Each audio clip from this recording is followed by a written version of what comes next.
Hello, everyone. I am Amy Miller, President of the Pharma Foundation. I'm delighted to be with you today. I will start by introducing our session, the foundation, and then our moderator. The Pharma Foundation works to improve public health by investing in innovative research, education, and value-driven healthcare. One way we do this is by supporting and encouraging young scientists. We ask them to pursue novel projects that will advance scientific discovery. We encourage transformative research efforts. Our award recipients highlighted today are prime examples of the stellar young scientists selected to receive our grants and fellowships. Next slide. We have been providing funding for over 55 years to support the careers of promising young scientists in training and the important pharmaceutical research ideas of young investigators. We have funded over 100 million in grants and fellowships to more than 2,500 recipients across 300 colleges and universities across the United States during our 5.5 decades of history. Next slide. Soon we will begin new programs in increasing clinical trial diversity using new research tools as we launch a fellowship in underrepresented populations in biomedical research. Please share all of these funding opportunities with your colleagues. Next slide, please. The foundation provides nearly 40 individual awards each year, which is nearly 3.5 million annually in 4 different categories: drug development, drug delivery, translational research, and value assessment research. Next slide. Today, we will highlight our Challenge Award winners in value assessment. To date, the foundation has funded nearly $4.5 million to advance value assessment through many different types of awards. Today's panel features the 4 winners of our Health Diversity Challenge Award. Each was challenged to answer the following question: how can value assessment methods and processes better account for populations that are typically underrepresented in research and account for drivers in health disparities? Next slide, please. It is now my pleasure to introduce the moderator of today's events. Aberi Anakwa is an Associate Professor of Pharmaceutical Health Services Research at the University of Maryland School of Pharmacy. Aside from all of her professional accomplishments, she was the recipient of a Pharma Foundation postdoctoral fellowship in health outcomes research. She still works with us and is currently serving on our Health Outcomes Research Advisory Committee. Aberi, it is your turn to introduce the session and our speakers. Thank you. Thank you very much, Amy. It is a pleasure to moderate today's session and to participate in the Society for Medical Decision Making's 2021 virtual conference. Welcome as well to those who are viewing this online. Next slide, please. I will begin by introducing the winners of the Pharma Foundation's Health Disparities Challenge Award, provide some opening remarks, and then officially welcome our award-winning authors to the session. Next slide, please. In first place, we have a paper authored by Dr. Aline Vandenbroek Altenburg, an assistant professor of radiology at the Larner College of Medicine, University of Vermont. Aline's paper, titled "The Effect of Unobserved Preferences and Race on Vaccination Hesitancy for COVID-19 Vaccines, Implications for Health Disparities." Next slide, please. In second place, we have a paper authored by Chat Noor-Saraches, Dr. Chat Noor-Saraches, an associate professor of health outcomes research and policy at the Harrison School of Pharmacy, Auburn University. Chat's paper, titled "Using Latent Class and Quantum Models to Value Equity in Healthcare, a Tale of Two Stories." And we will hear more from Dr. Noor-Saraches in a minute. Next slide, please. We have two papers tied for third place. The first is a paper first authored by Dr. Karim Diaby, an assistant professor in the Department of Pharmaceutical Outcomes and Policy at the College of Pharmacy, University of Florida. Dr. Diaby's paper is titled Incorporating Health Equity into Value Assessment, Frameworks, Promising Alternatives, and Future Directions. Next slide, please. And finally, we have the third place tie, a paper authored by Dr. Tish Mochigemba, an associate professor in the Health Outcomes and Pharmacy Practice Division in the College of Pharmacy at the University of Texas at Austin. Dr. Mochigemba's paper is titled, It's Time to Represent, Shifting the Paradigm to Improve the Quality of Inputs into Value Assessment Frameworks. These papers could not have been better timed because while research has advanced to study drivers of health disparities, including social determinants and structural inequities, more research is needed on empirical approaches to assess value. I will briefly illustrate how some of these concepts come together in valuing diversity, using an example of which many of you will be familiar. There has been much already written about the costs that individuals incur to access health services. Next slide, please. And as we think about these costs, we do see individuals who are foregoing necessary health services and want to understand through the research describing the prevalence of foregoing health services, understanding the data that are used to understand this phenomena, and developing new methods to study this phenomena. Next slide, please. We can think about one consequence of foregoing health services in the measure that is called cost-related non-utilization. Here we look at reporting the proportion of individuals who report cost-related non-utilization due to physician visits, as well as those who report cost-related non-utilization in terms of prescription medication use. Here we see 12.7% of individuals reporting for physician visits and 7.4% reporting for prescription medication use. Next slide, please. We can also consider what this proportion looks like in race ethnicity subgroups. And across both measures, we see above average proportions for our African American and our Latinx subgroups, and below average proportions for our European American subgroups. Next slide, please. In interpreting these differences, it will be critical to provide contextual specificity. And by that, I mean an understanding of the health system in which utilization would typically occur, not just overall, but for these race ethnicity subgroups, as well as an understanding of the variation across individuals in terms of their preferences, cultures, and other aspects. Today's presenters have embraced this challenge in their work and will share their perspective during today's session. Next slide, please.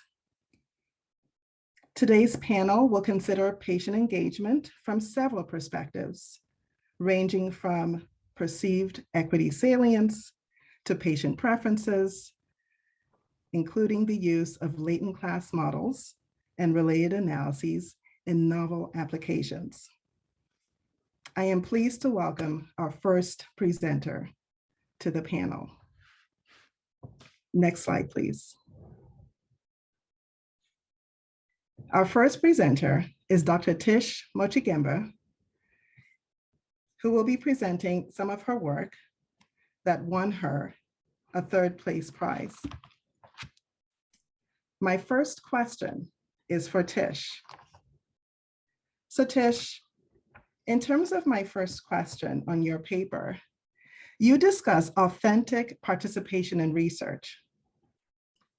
Can you discuss what you mean by that? And why is it important for increasing representation in research? Next slide, please. Thank you for your question, Iberi. Authentic participation was one of the first concepts my team, which includes Dr. Carolyn Brown, professor and co-director of TextCore, and Dr. Michael Johnsrud, senior research scientist and executive director of TextCore from the University of Texas College of Pharmacy. It was one of the first things that we talked about when we had our initial meeting about the challenge question. Next slide, please. We drew upon community-engaged research principles to focus on how to reach various groups that have typically been underrepresented in research. We discussed how factors such as trust, accountability, and access are all necessary for groups such as ethnic minorities and others who are not routinely a part of research. And this can only be addressed if we meet people where they are in communities. This means that research teams have to go out and learn about communities to understand how to effectively engage participants. As researchers, to know if we are authentically engaging various groups, we would be able to say that those who are impacted by the intervention or research are represented. Many times the answer to this question is no, which means that information such as economic, clinical, and patient-reported data about those who the intervention is intended to help is not included into inputs into value assessment frameworks. To move beyond that, a shift in our thinking for both potential participants and researchers will need to occur. Next slide, please. This led us to propose a two-pronged strategy that we have termed It's Time to Represent.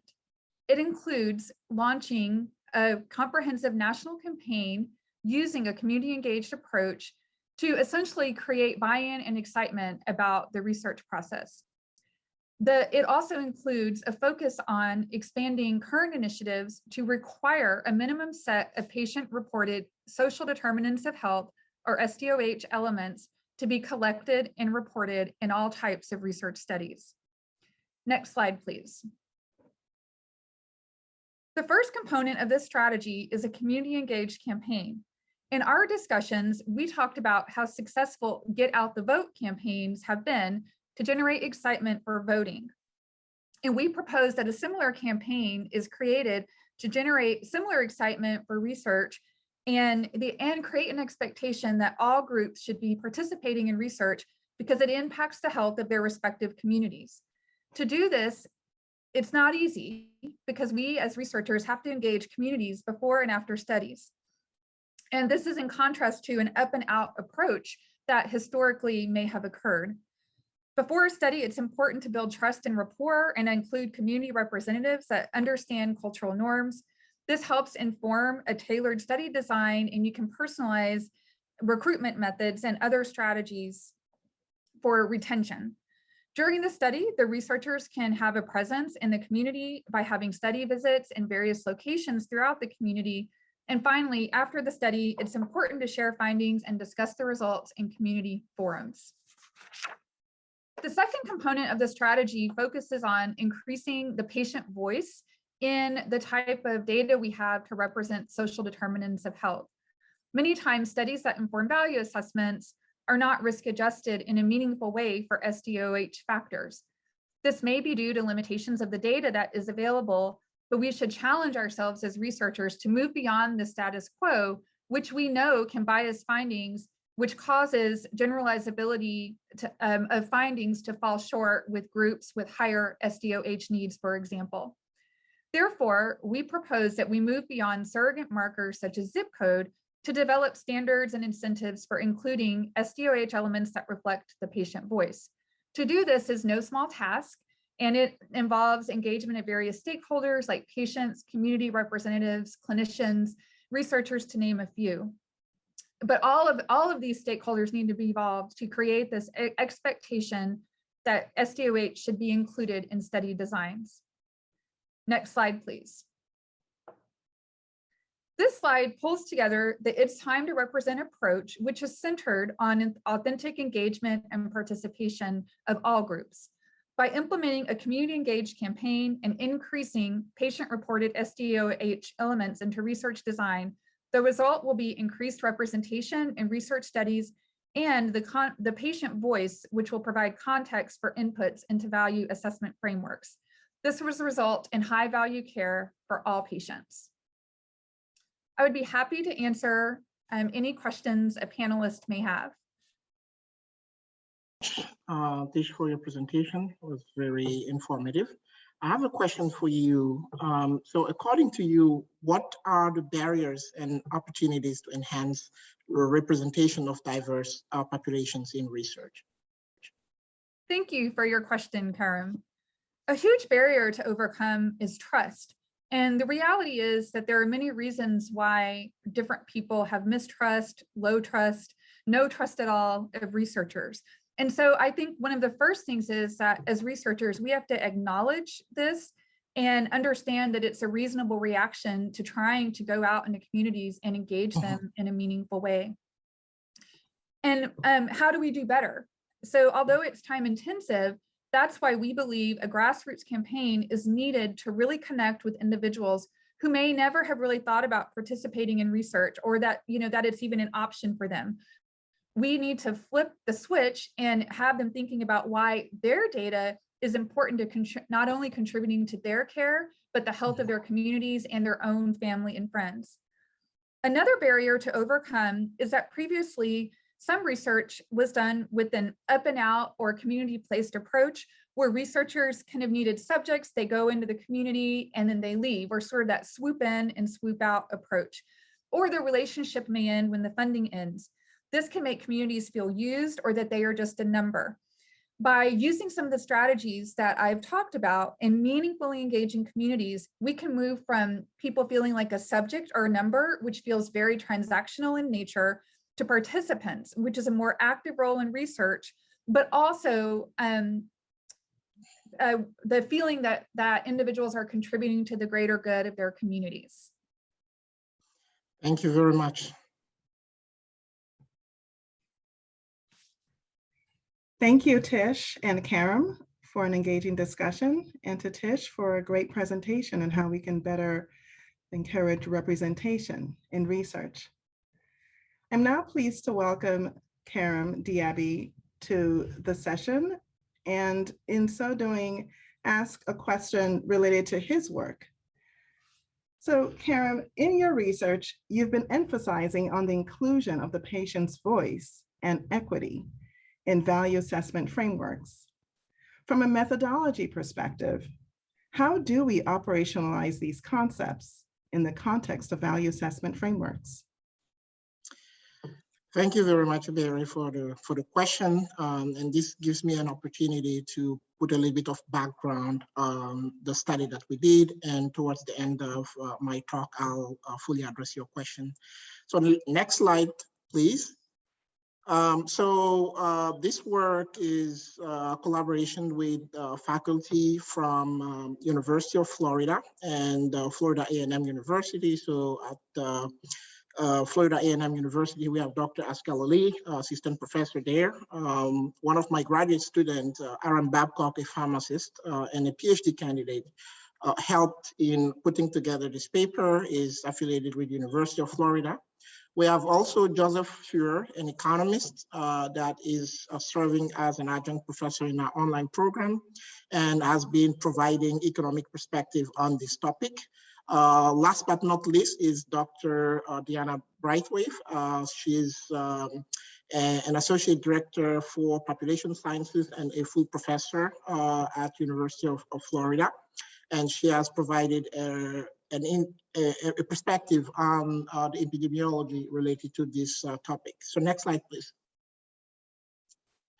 So I started these slides by kind of setting the decor for the conversation. So here we're talking about the what, decision-making in healthcare, and there's been some discussion about thinking of, including diversity and inclusion in value assessment framework, as well as health equity.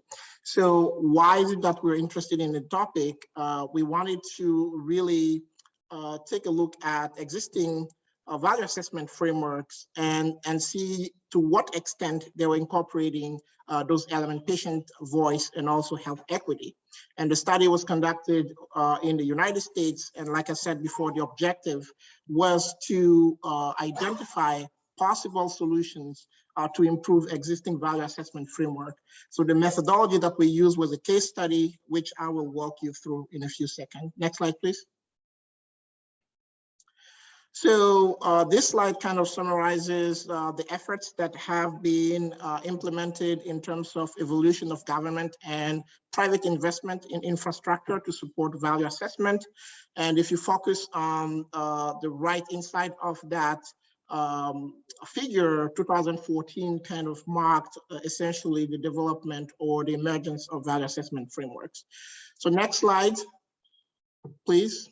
So here we're talking about a case study, and to answer Iberi's question, we have had difficulty kind of operationalizing the concept of health equity. So usually what is done in the literature in research is that we use determinants of health equity. We kind of break the concept of health equity into socio-demographic factors, and we look into distribution of health benefits within those subgroups. So in the case study here, we propose the use of multi-criteria decision analysis to, as a mean to incorporate health equity in the assessment of cancer treatments. And the criterion that refers to health equity here is the quantification of cancer risk reduction, which is the third criterion. It is, sorry, the fourth column. So the third criterion here. So the way we looked at it was to identify medications that would impact cancer reduction and then compare that reduction within subgroups such as race and ethnic factors. So here is just a hypothetical case study where we have about 4 treatment options that we're looking at, and we're comparing those 4 treatment options against some criteria. So next slide. When we use the multi-criteria decision framework, we can compare the different treatments against the criteria and then establish relationship between the treatment options as to whether one treatment, for example, A1, which is low dose tamoxifen, is as good as the rest of the treatment.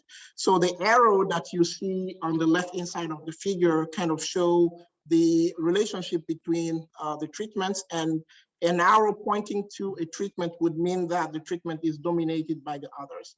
So we can, theoretically speaking, incorporate health equity criterion by essentially capturing the dimension of health equity, such as social demographic factors and the distribution of health within those subgroups. At this moment, I will take some questions from the audience, and thank you for the opportunity to present. Thank you for your presentation, Karim. I do have a question. What strategies can be used to engage stakeholders to increase the adoption of health equity measures and value assessment frameworks? Excellent question, Tish. I appreciate that. I think your topic is, we have some commonalities in our topics. And so this gives me an opportunity to talk about my perspective on how to solve this issue. So I've looked at it from 2 angles. For me, we have to look at before even doing value assessment, right? So when we start thinking about clinical trials, what are the elements that we could include in those clinical trials to have elements that we could measure later on with value assessment? So it starts from that end of the spectrum. So you're talking about campaign to recruit patients. So being able to engage, I would say, minority patients in clinical trial, I think is going to be key in having measures that matter to those populations, because they're not necessarily fully represented in clinical trials, as everybody knows.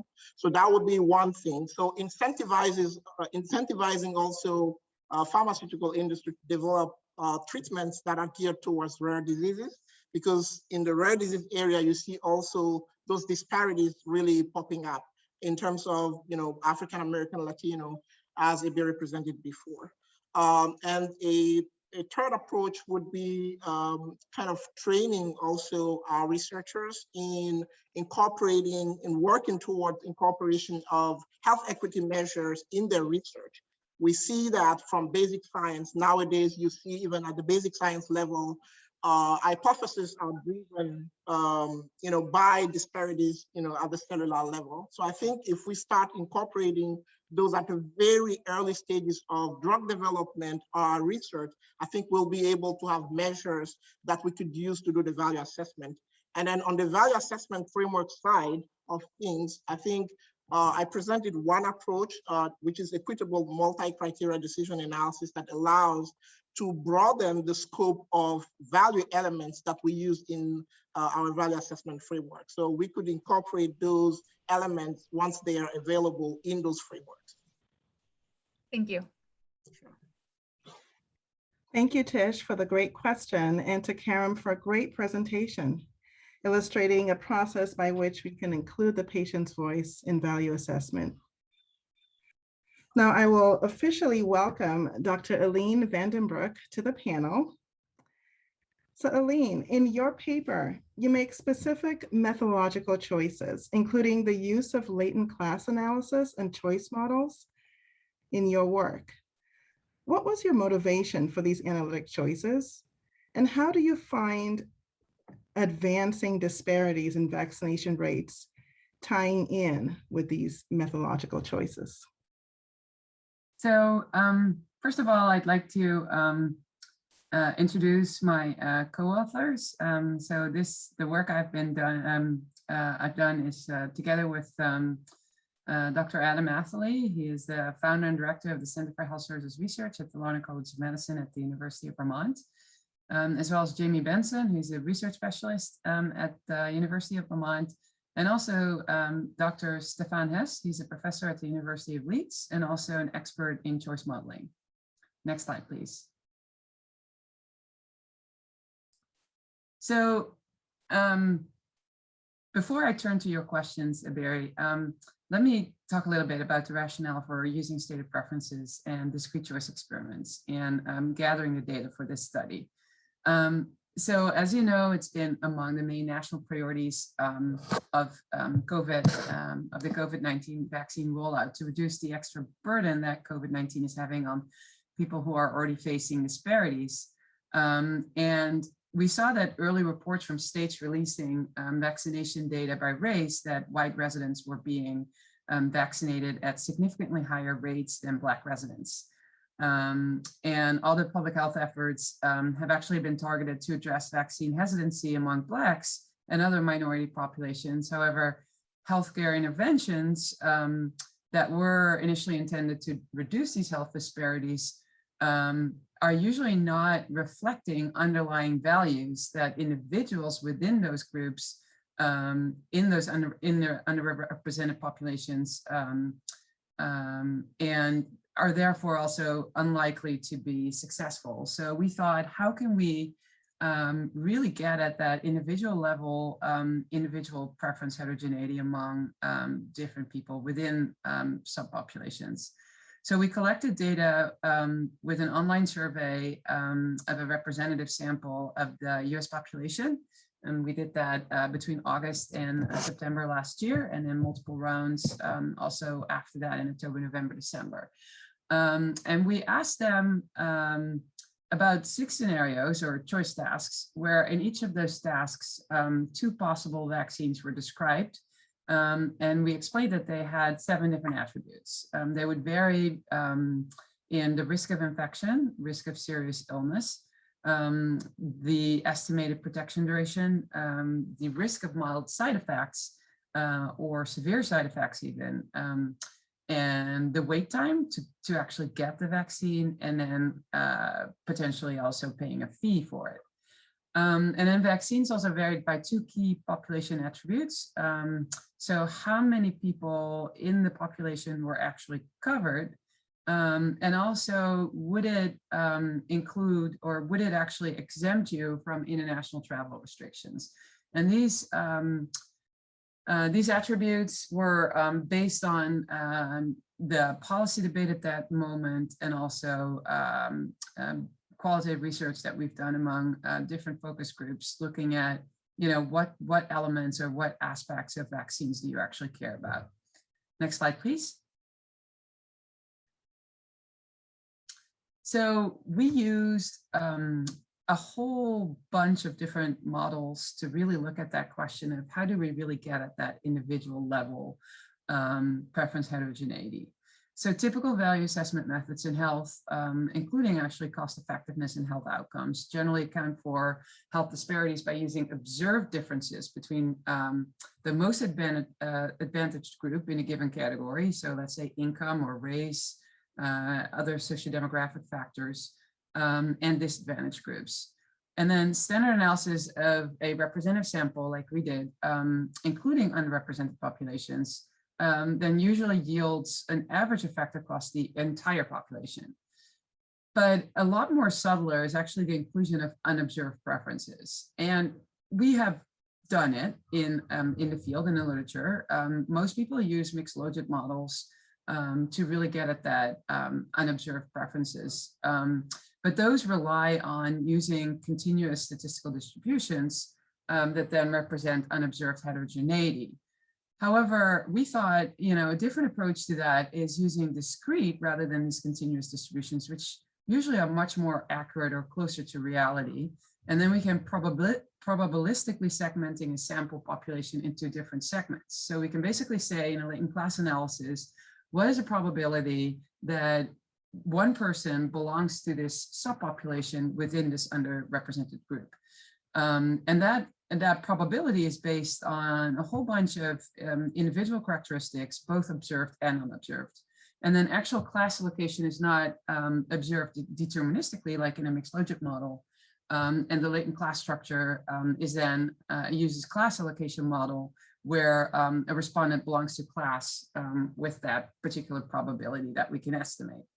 And these class allocation probabilities can vary across individual decision makers as a function of their observed characteristics. Next slide, please.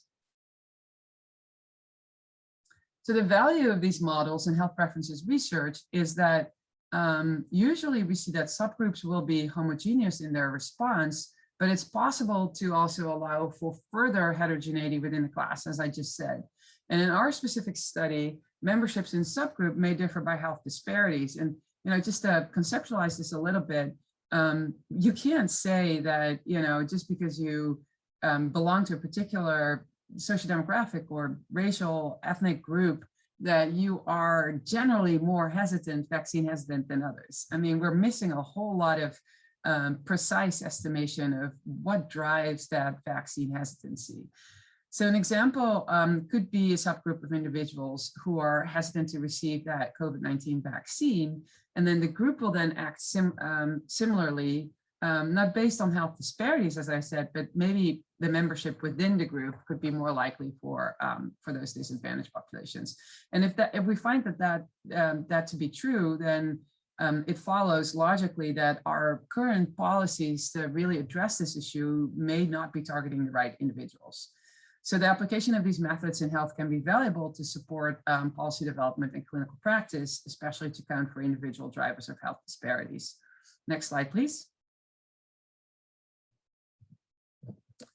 So to really look at, what modeling efforts are out there that we can potentially use, we actually borrowed from different economics fields. So environmental economics, transportation, there's a whole bunch of scholars in those other fields who have asked very similar questions, but maybe not specifically related to health, but then maybe, why do people take the bus, or why do they pick a train, and what is it about that particular individual that he chooses the bus, and how can we influence his decision?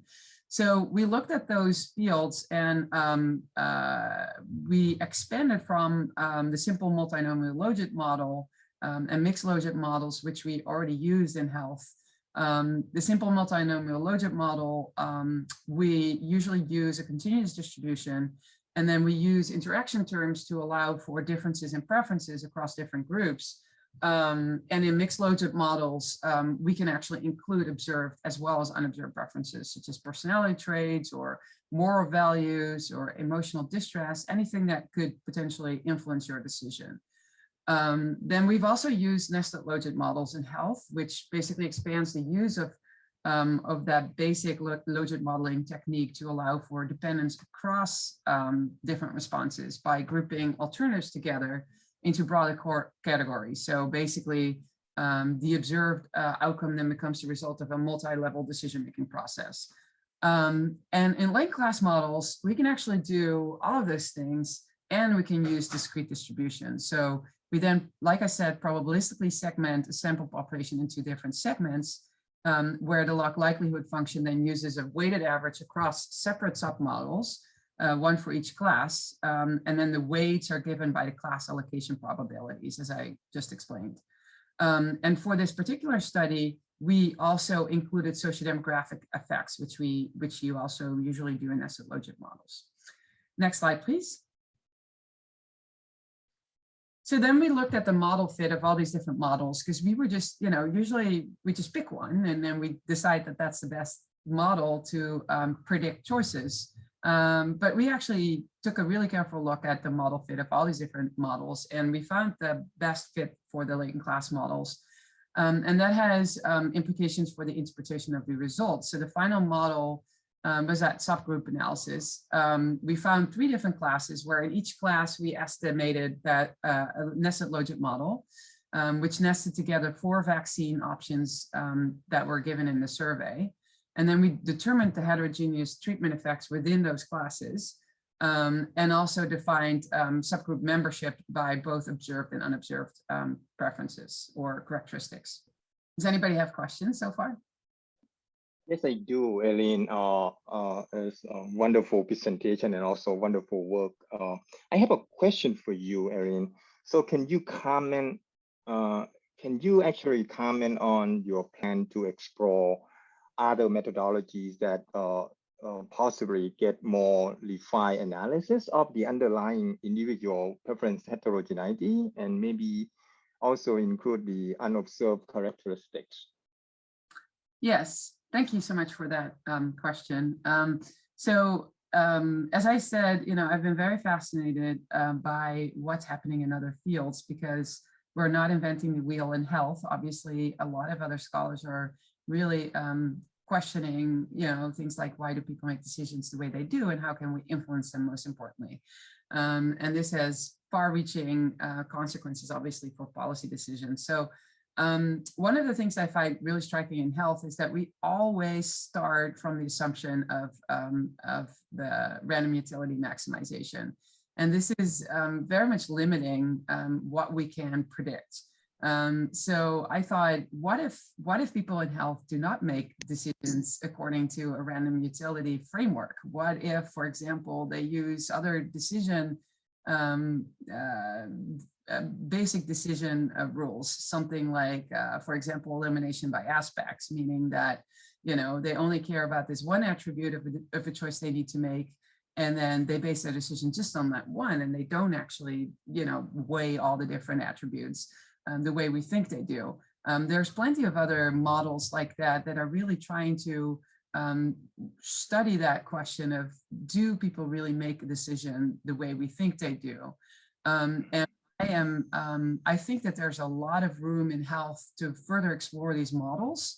And if we find that indeed for something like a medical treatment or insurance choice, patients actually make decisions, not according to a random utility framework, you can only imagine that opens up a whole new world of possibilities when it comes to policy recommendations. Thank you. Thank you for a great presentation, Eileen, and a great question chat. It's really compelling to see how we can more accurately represent preferences, in this case for vaccine receipt in diverse populations. It is my pleasure now to welcome our final speaker to the panel, Dr. Chad Ngarsarates from Auburn University. And I will do so with a question, Chad. So researchers will often have key experiences that lead them to a specific topic area. In your case, what logistical or methodological challenges did you experience in your idea development phase, and how did you address these challenges? Thank you so much, everybody, for those questions. So I kind of like to move to the next slide, please. So talking about the idea development, I like to actually mention about the key experience that leading to this topic, and also talk about the methodological challenges and how I address them. Next slide, please. So the key experience, actually, I have 3 of them. So just simple, the first one is living in Alabama. If you can see the table on your right-hand side, there's only just some measures for the healthcare system, and you can see that Alabama is actually ranked right at the very bottom of the country. So that is one of them that actually inspired me to walk into the kind of work into this area. And another thing is I was kind of lucky to be able to get supported by PCORI to kind of engage patients with multiple sclerosis, and also their family members who live in Alabama and also Mississippi in the patient-centered outcome research. So working with the patient in these 2 states in the Deep South actually kind of intrigued me to work in this area. Plus, I have been working in the health preference over 10 years now. So, and I think that somehow the preference that the health preference, the methodology in the health preference that I can actually use to address this issue. Next slide, please.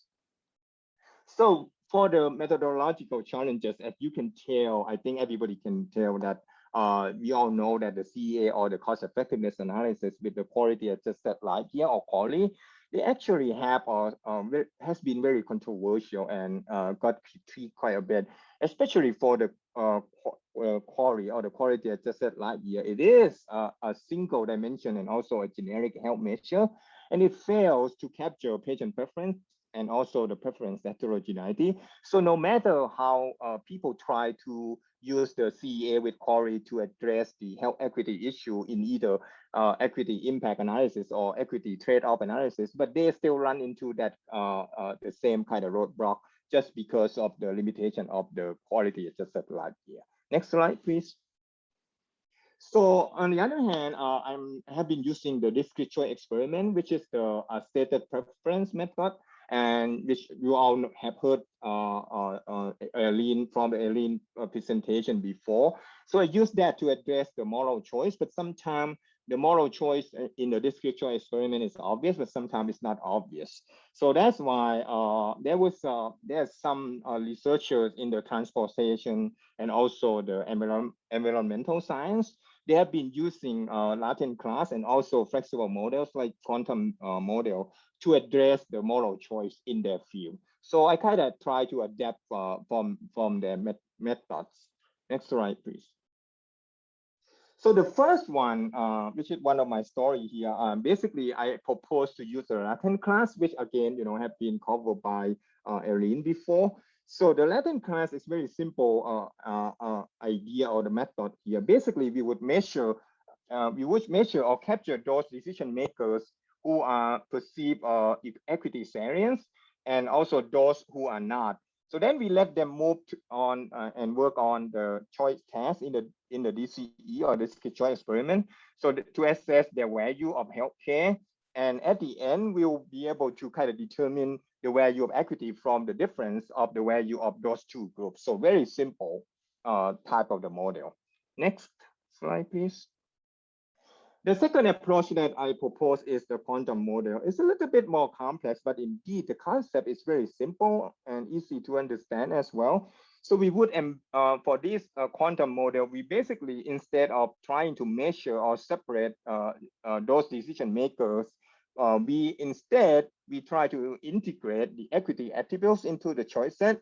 So hopefully that these equity attributes will kind of nudge the decision makers, and then we'll compare the decision on or value as a result of the decision embedded and not embedded by the equity attributes in order to determine the value of the equity. As you can see at the figure at the bottom of my slide, so from your left-hand side, that is when the equity attribute was not is not integrated into the model. So you basically the decision maker would end up with a certain belief state, if you may. So then the amplitude of this belief state that projected to either alternative 1, 2, and 3 will be compared, and which one is the biggest one, that is the decision will be landing, right? So, but on the other hand, for the quantity model, for the quantum model, in fact, we also allowed to have what we call as a quantum rotation.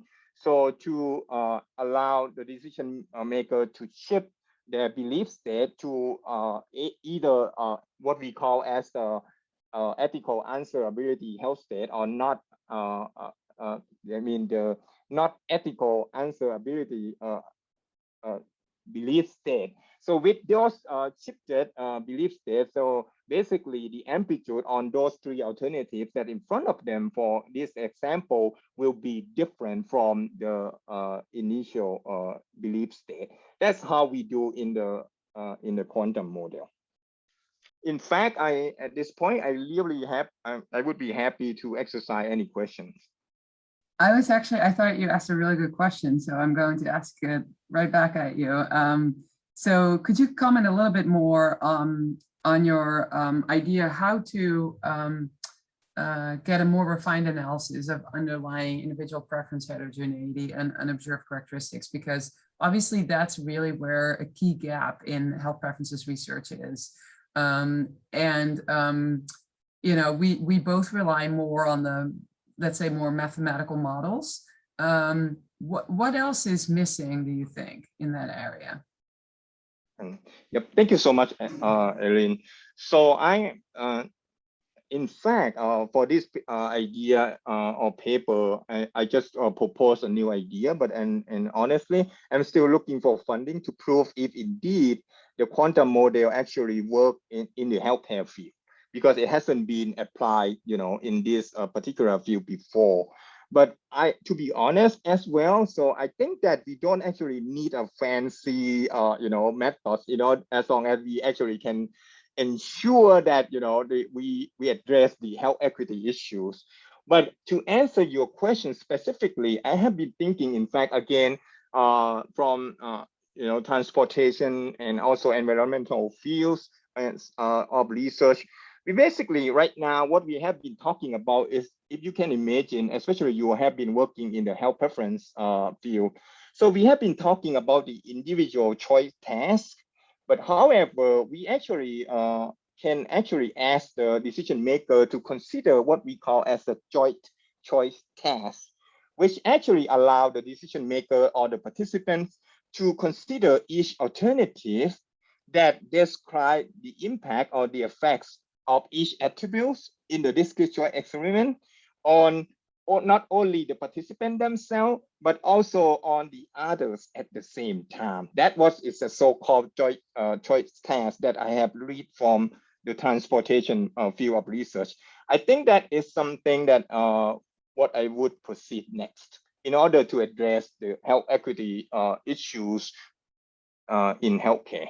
Thank you. Thank you for the question, Elaine, and Chat for a great presentation. Intriguing how we can consider different ways to integrate these equity attributes. So as we come towards the end of our session, I will pose questions for our panel members and begin with a question for Chat and Tish. And for each panel member, just really asking for your brief remarks in response to these questions. So starting with Chat, what is a key societal blind spot related to value assessment and health equity addressed by your work? And how do we move forward as a community of researchers to address these blind spots in our own work? Thank you so much, Abby. Can we proceed to the next slide, please? So I think, in my opinion, the key societal blind spot is because you know, we have been trying so much whenever we address either the health equity or health disparity issue, we have been talking a lot about or apply the diversity, in equity and inclusion, or DEI, in my slide here. But I don't think that is enough, in fact. And quite obvious, is evidently it's not enough. Otherwise, we would not have we would already overcome the health equity or health disparity issue, right? So I think one of the major reasons from an article that I read is because we made assumption under the diversity, equity, and inclusion that others can be incorporated in the default or the status quo or the existing framework. And that's why the DEI doesn't really work well or not enough. So my proposed idea is to develop the value assessment framework that actually inspires the inner conversion and also build trust, so then we can move together as a team. And next slide, please. And to do that, how are we going to move forward, right? Basically, to address this blind spot, I would highly suggest us to kind of step back and think about, just like Tish mentioned before, we need to shift the whole paradigm of the value assessment. And what I'd like to propose here is, I just call it as the equity center kind of value assessment. So what do I mean by equity center value assessment? Briefly, if you are familiar with the value flower has been identified or determined by the eSport task force, equity actually will identify as a value, one of the value elements. But indeed, in my opinion, when we talk about the equity center value assessment, we actually should kind of embed every value element, under the whole umbrella of the equity. So in other words, we need to take the equity into account of whenever we assess the value of those elements. Of course, we need to equip the healthcare healthcare decision makers with the tools that allow them to detect the decision with and without equity. We need to go beyond queries that I mentioned before. We need to integrate patient preference, and we need to, lastly, and which is not least, in fact, we can think naturally. But I really encourage all the researchers to learn and also act locally. What I am trying to say that is, if you are a researcher in the health equity and health disparity issue and have never been in the deep south before, please come and visit us in Auburn. So you will see the real experience and maybe address this issue better. Thank you, Chad. Tish, I will turn the question over to you. Thank you. Next slide, please. So my answer builds upon what Karim started when he was talking about clinical trials and some of the challenges with clinical trials. I think a key blind spot is rethinking the way clinical trials have typically been conducted, which inadvertently exclude groups that the intervention is intended to help. So oftentimes there's strict inclusion/exclusion criteria. Employment constraints may prevent certain groups from attending visits during the day. And many times these studies are implemented in academic medical centers, which systematically exclude various individuals who cannot get to these places. So we need to stamp out this type of thinking and move forward by thinking about how do we broaden eligibility. For instance, using more pragmatic RCT clinical trial designs, conducting research in places that are easy to access and engage community providers, and just increasing access. One idea our team has talked about is creating a repository of community providers who serve communities of color, for example. And like others have mentioned, equipping people who may be new to the research space with the various tools and resources they need to be successful in completing research. This, by engaging community providers, participant burden would be reduced by increasing trust, because community providers are typically trusted by their own communities, but also increasing convenience of study locations. And this repository could be used by researchers as a starting point for recruitment. I also think that increasing researcher awareness is also important. So we sort of get pigeonholed into the way things have always been done. And so we've always done this work in academic medical centers. So we actually all have to challenge ourselves as researchers if we want to do this in an authentic manner. And the two of the questions that have been on my slides is, I think we need to ask ourselves, who is impacted by the intervention or research, and are they represented? If this answer is no, then as researchers, we have to think about strategies that can be used to increase representation in our work. Thank you very much, Tish, for that great response. We do have just a couple of minutes remaining in our session, and I'm pleased to welcome back to the podium Aline and Karam, asking you all the same question, and I will begin with Aline. If you were to conduct a SWOT analysis of value assessment methods, Aline, what is a key opportunity or threat to keep in mind as we conduct health equity research? Thank you, Barry. That's actually a really great question. Next slide. So let me start with the key opportunity. I always like to be optimistic. So I think that we can provide healthcare services that are better aligned with individual preference heterogeneity. There's a lot of talk about value-based healthcare, not only in the United States, but in other countries as well. In the state of Vermont, we're doing it. I mean, we have a federal waiver, CMS waiver, and we're really trying to invent a wheel when it comes to better aligning what patients want and that patient-provider direct relationship. So if we figure out how to better do that, then obviously we'll be able to lower costs. And also better aligned care means more value for both patient and provider. And as I mentioned before, I think there's a real opportunity to try new methods in health that have been used in other fields to better understand how individuals make decisions. It's kind of nice to know that we don't have to invent the wheel. I mean, we can be as smart as we want to be, but there's a lot of other smart people in other fields that we can learn from. Next slide, please. So the key threat is, and this is something I feel very passionate about, treating individuals in similar disadvantaged groups as if they are the same, just because we have the same racial or ethnic background or, same socioeconomic status. That doesn't mean that we have the same taste and we make the same decisions. In fact, I would rather say that we don't. So pursuing health equity means that pursuing the elimination of health disparities between all groups in those given categories, meaning, we really want to look at the individual. So even if we do want to group them by those observed characteristics, then even within those groups, we really want to know essential differences between individuals. And that's, I think, really what gets at that true patient-provider relationship and true individual preferences. So typical value assessment methods in health, as I said, generally account for health disparities by using observed differences. That's a second thing I think is a real threat, but also an opportunity. There are ways to model unobserved differences. So, as mentioned before, and I think Chad also mentioned this, things like morality or emotions or feelings of unsafe, like, do I feel safe, or any of those factors? Do I trust the healthcare system? All those things matter, and we can't actually always measure them, but there are models that capture some of that. And then the standard analysis of a representative sample, including underrepresented populations, as I said, yields average effects across the entire population. So I think we should really sort of start to individualize, and we can, and that's the great news, I think. Thank you very much, Aline, for that great response.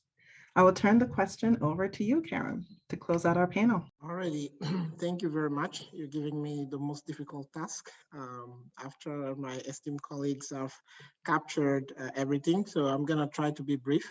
So let's move on to the next slide. I think my responses are going to be very similar to some of my esteemed colleagues.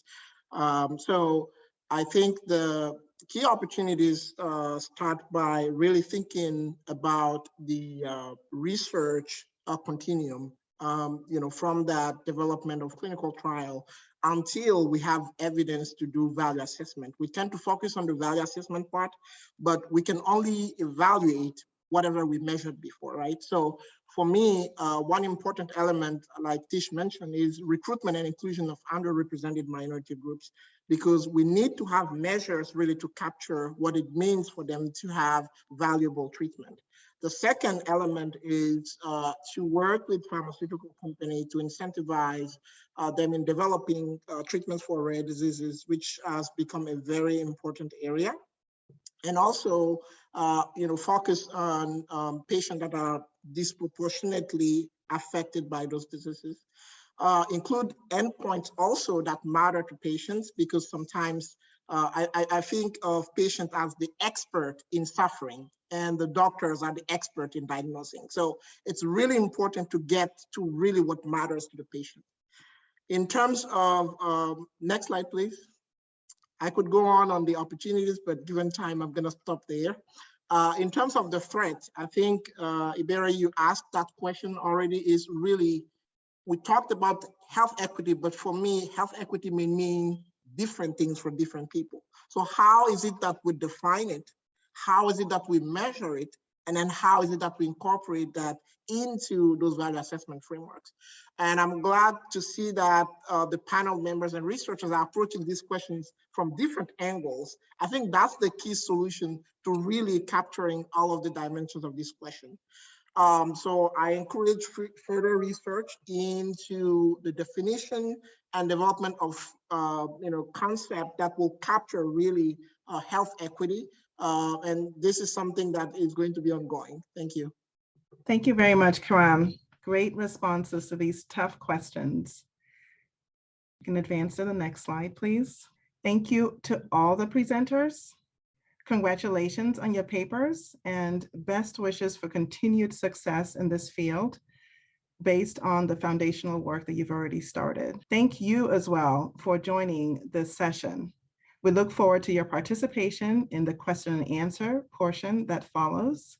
We also invite you to view these papers in greater detail on the journal website with a link that's available in the slide. We also ask you to keep an eye out for the Foundation's next Health Disparities Challenge Award.